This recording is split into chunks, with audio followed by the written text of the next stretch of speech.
কিন্তু সমগ্র রাজ্য জুড়ে কর্মসংস্থানের দাবিতে, নেশার বিরুদ্ধে আইনের শাসন ফিরিয়ে আনতে ডিওয়াইএফআই এবং টিওয়াইএফ আমরা যে কর্মসূচিগুলি সংগঠিত করছি, এই কর্মসূচিগুলিতে যেভাবে কাতারে কাতারে যুবরা সামিল হচ্ছেন, আমরা বলতে চাই যে আমাদের ত্রিপুরার মাটিতে ডিওয়াইএফআই টিওয়াইএফ বামপন্থীরা ছিল, বামপন্থীরা আছে, ভবিষ্যতেও বামপন্থীরা থাকবে। এই চ্যালেঞ্জ নিয়ে আমরা আজকে এখানে রাস্তায় নেমেছি।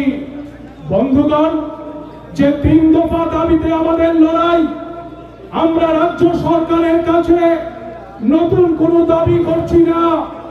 আমরা রাজ্য সরকারের কাছে শুধু দাবি করছি 18 সালের নির্বাচনের আগে আপনারা রাজ্যের যুব সমাজের সামনে যে প্রতিশ্রুতিগুলো রেখেছিলেন, সেই প্রতিশ্রুতিগুলি শুধুমাত্র আপনারা পূরণ করুন।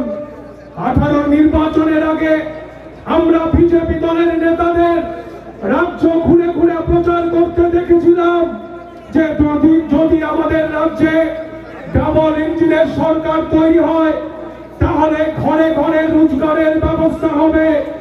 প্রথম বছরেই 50,000 বেকার ছেলেমেয়ের কর্মসংস্থান হবে, আর চাকরির জন্য কোনো ইন্টারভিউ দেওয়ার প্রয়োজন হবে না। মিস কল করলেই সরকারি চাকরি হয়ে যাবে। আজকে আমাদের ত্রিপুরা রাজ্যে ডাবল ইঞ্জিন না, লোকে বলছে এখন আমাদের রাজ্যে ট্রিপল ইঞ্জিনের সরকার চলছে।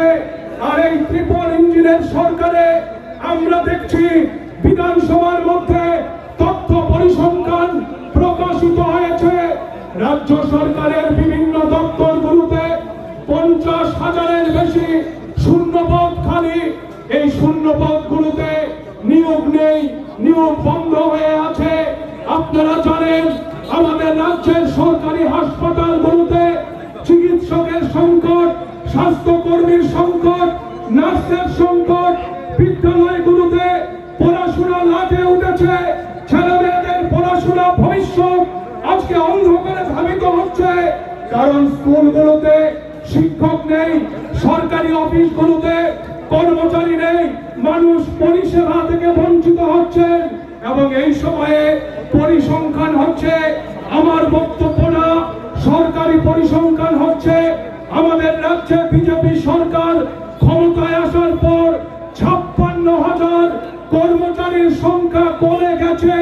2018 সালের নির্বাচনে যারা বলেছিলেন প্রথম বছরেই 50,000 চাকরি হবে, আজকে 7 বছর পর মুখ্যমন্ত্রীকে আমরা বলতে শুনছি শুধুমাত্র 17,000 চাকরি হয়েছে। তাও